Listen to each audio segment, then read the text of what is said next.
Migraines are very common here in the United States. In fact, 1 in 4 members of a household here in the US actually have either reported suffering from a migraine or are currently suffering from migraines.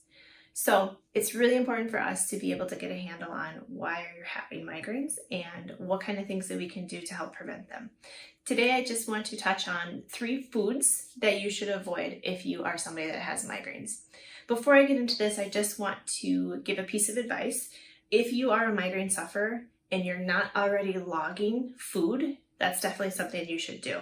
You can even take it a step further and log things like frequency, so how many days you're having headaches, intensity, rate it 0 to 10 in terms of how much it hurts, time of day also helps, and then even things like the weather or what your hydration levels are. So you can really take it to the next level with logging and figuring out what is it that causes your migraines. So we do call these migraine triggers, meaning that it's something that you eat or ingest and you know that you're going to get a migraine from them. So the first one that I want to show you is red wine. Now, some people do report that the second they have red wine, they know that they're getting a migraine, unfortunately, later on.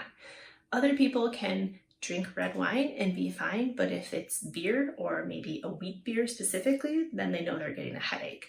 So this is just bringing me back to the point that these triggers are common triggers, but not necessarily ones that are for sure what will react with your body. So that's why it's important for you to see and to log and figure out exactly what your trigger is. The next one that I have is almost criminal in Wisconsin to be a trigger, but it's cheese.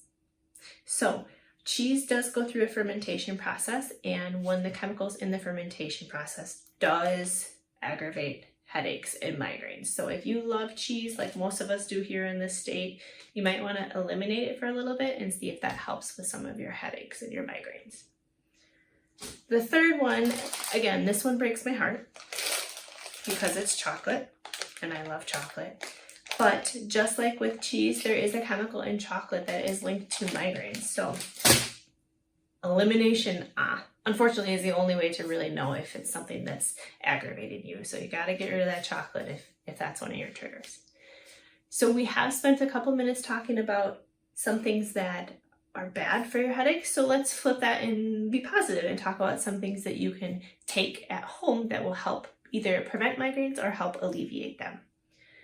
The first one that I have here is our huge jar from home of fish oil. So omegas is another name for that. Now, as a whole, many of us are deficient. You don't have enough fish oils in general. So this is important to have because fat is important for brain function and then also for proper nerve function. So you want to make sure you have enough fatty acids in your diet. And again, enough omegas helps to decrease migraines. I also have magnesium. Magnesium is really good if you are a daily, even headache sufferer. Maybe it's not migraines, but maybe you get those daily headaches. Magnesium taking on a daily basis will really help with decreasing that. Magnesium also is, as an aside, good for any sort of muscle pain. So if your child is complaining of, not restless leg, but almost growing pains, you can get a magnesium cream and put that on. That will help with that. Magnesium is also good for anybody that has issues sleeping at night. So it's kind of a catch-all for supplements. Next, I want to talk about vitamin B2, which again, it has been linked to helping to alleviate headaches. I don't have one to show you because we don't take it on a daily basis. And then the last thing that is more and more popular now is essential oils. So I have a rollerball here of peppermint oil. I do like it in this form because you can just, like I said, roll it on. And so I would focus really on the sides, the temples, and then maybe along the hairline too.